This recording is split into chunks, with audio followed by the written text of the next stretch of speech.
വനിതാ സംവരണം ഇന്ത്യയുടെ നാരീശക്തി പ്രകടമാക്കുന്നതെന്ന് പ്രധാനമന്ത്രി നരേന്ദ്രമോദിയുടെ തുറന്ന കത്ത്. നിയമനിർമ്മാണ സ്ഥാപനങ്ങളിൽ സ്ത്രീകൾക്ക് സംവരണം ഉറപ്പാക്കാനുള്ള സംരംഭത്തെ ഇന്ത്യയിലുടനീളമുള്ള സ്ത്രീകൾ അഭിനന്ദിക്കുന്നു.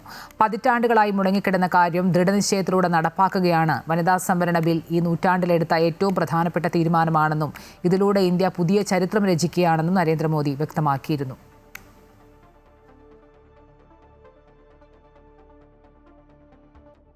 കൂടുതൽ വിശദാംശങ്ങളുമായി ജിഷ്ണു കൃഷ്ണം ചേരുന്നുണ്ട്. ജിഷ്ണു, കഴിഞ്ഞ ദിവസങ്ങളിലെല്ലാം സോഷ്യൽ മീഡിയയിൽ അടക്കം പ്രധാനമന്ത്രി ഇക്കാര്യത്തിൽ പിന്തുണ തേടിയിരുന്നു. ഇപ്പോൾ സ്ത്രീകൾക്ക് തുറന്ന കത്ത് അയച്ചിരിക്കുകയാണ് പാർലമെന്റിൽ ഈ ബില്ല് പാസ്സാക്കുന്നതിന് മുന്നോടിയായി.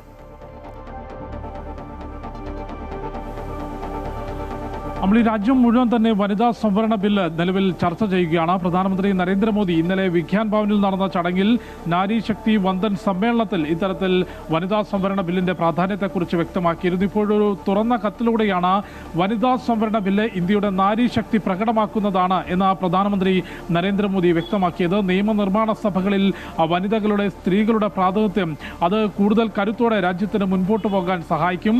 കഴിഞ്ഞ പതിറ്റാണ്ടുകളിൽ മുടങ്ങിക്കിടന്നിരുന്ന കാര്യം ഒരു ദൃഢനിശ്ചയത്തിലൂടെ നിലവിൽ നടപ്പിലാക്കുകയാണ് എന്ന കാര്യവുമാണ് പ്രധാനമന്ത്രി വ്യക്തമാക്കിയത്. ഈ ഒരു തീരുമാനത്തെ രാജ്യത്തെ മുഴുവൻ അമ്മമാരും സഹോദരിമാരും അഭിനന്ദിക്കുകയാണ് എന്ന കാര്യവും പ്രധാനമന്ത്രി നരേന്ദ്രമോദി കത്തിൽ ചൂണ്ടിക്കാട്ടിയിട്ടുണ്ട്.